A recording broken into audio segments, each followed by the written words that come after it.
Highcar, la Grande Guerre des émeux.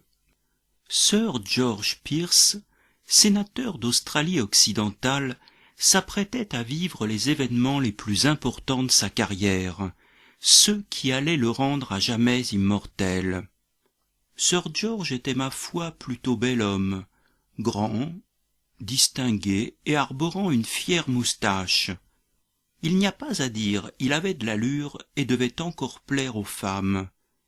Il était né en 1870 à Moonbarker, en Australie méridionale, et était le lointain descendant des Anglais partis de Cornouailles et arrivés ici au XVIIIe siècle avec le capitaine Cook. Quand le téléphone sonna, en cette belle journée d'octobre 1932, Sir George Pearce, actuel ministre de la Défense, décrocha immédiatement.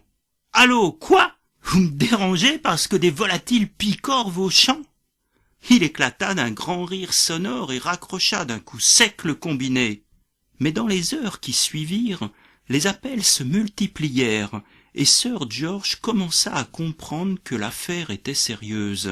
Un groupe de 20 000 émeux avait envahi les champs de blé du district de Campion et causait des dégâts considérables. « Entrez !» cria presque Sir George quand on frappa à la porte de son bureau. « Je vous présente Archibald McAllister, ornithologue, » dit son secrétaire tout en effectuant un pas de côté pour laisser passer le vieil homme. Sir George s'approcha et lui serra la main. « Vous tombez à pic. Vous allez m'expliquer comment tous ces émeux sont arrivés là. Ils ne sont pas tombés du ciel quand même. »« Mais les émeux ont toujours été là, » commença le vieil homme. « Ce sont les hommes qui sont venus s'installer sur leur route migratoire. Les émeux suivent la pluie.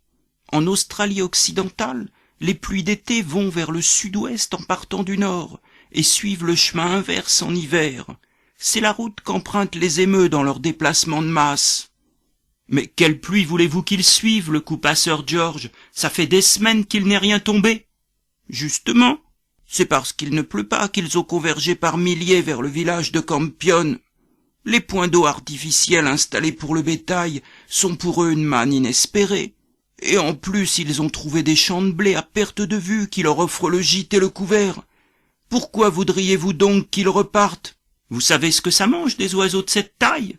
interrogea Sir George. « On estime qu'un émeu adulte consomme entre 800 et 1200 grammes de nourriture par jour. » Sir George se tourna vers la fenêtre et tout en gardant l'index pointé sur la tempe, se retourna pour dire « Vous vous rendez compte ? Ces 200 quintaux de blé qui disparaissent chaque jour dans leur ventre, sans compter tous les épis piétinés et les trous qu'ils font pour se coucher. » Sir George fit quelques pas et reprit. « Mais pourquoi les paysans sont-ils venus s'installer là ? » « Permettez que je vous réponde, » dit Archibald McAllister. « Ces paysans sont pour la plupart des vétérans de la Première Guerre mondiale, australiens mais aussi britanniques, qui, las de toutes les horreurs qu'ils ont vues, ont choisi de s'installer loin du monde, loin de nos sociétés belliqueuses. » Sir George écoutait, sans dire mot. Le vieil homme poursuivit. « En plus, avec le gigantesque krach boursier que nous avons connu il y a 3 ans, le gouvernement a incité les agriculteurs à étendre les champs de blé. De grandes plaines semi-arides de l'intérieur se sont ainsi métamorphosées en cultures céréalières. Mettez-vous donc à la place des émeux. Nourriture et eau à volonté, c'est le paradis. Ils n'ont même plus besoin de migrer. »« Que faudrait-il faire alors selon vous ?» interrogea Sir George.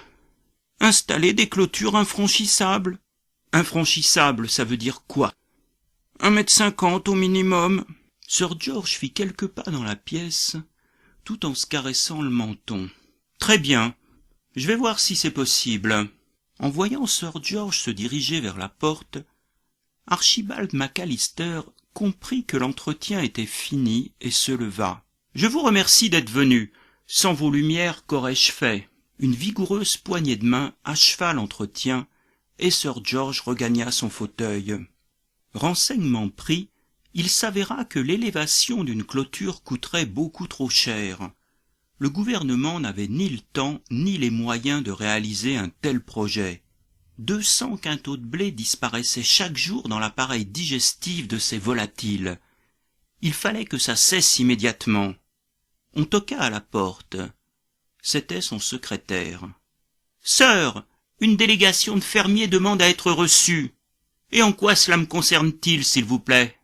Sœur, c'est au sujet des émeutes. » « Quoi, c'est pas vrai. Je viens tout juste d'être informé du problème et les voilà déjà qui débarquent.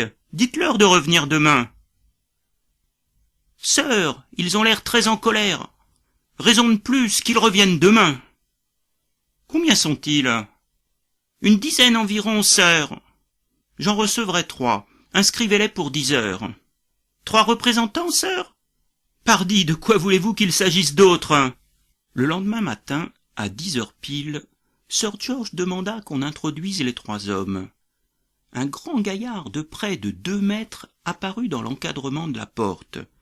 D'un simple hochement de tête, il fit signe aux 2 autres d'entrer avant lui. « Sergent Tom O'Halloran !» dit un petit homme râblé en empoignant la main que lui tendait le ministre. « Je vois que vous avez été décoré. »« Gallipoli, avril 1915, monsieur le ministre. »« Lanzac, la bataille des Dardanelles.